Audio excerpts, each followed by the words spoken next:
হ্যাঁ, এটা হয়তো শর্ট টার্ম একটা বেনিফিট দিবে, বাট ব্র্যান্ড তো কখনো শর্ট টার্ম হইতে পারে না। আর ব্র্যান্ড তো এভারগ্রিন, সে কখনো বুড়া হয় না।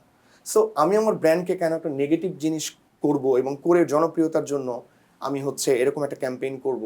আমি ডেফিনেটলি অ্যাজ এ মানে ব্র্যান্ড ম্যানেজার আমি সবসময় ট্রাই করব আমার ব্র্যান্ডটা ডেফিনেটলি আমার প্রোডাক্ট থাকবে, কিন্তু তার গল্পও থাকবে, এবং আমি চেষ্টা করব যে যেটা সবসময় একটা মানে জীবনের গল্প বলবে, পিপুল কানেকশন থাকবে, প্রোডাক্ট এক্সপিরিয়েন্স থাকবে, সাথে সাথে আমাদের সমাজের কাছেও কিছু দায়বদ্ধতা আছে। ব্র্যান্ড তো আলটিমেটলি সমাজ নিয়েই চলে, সমাজের বাইরে কোনো কিছু না। আমরা যত মানে বিখ্যাত ব্র্যান্ড দেখি, কেউই কি আসলে মানুষ ছাড়া, মানে আমরা কি মানুষ ছাড়া কোনো কিছু চিন্তা করতে পারি?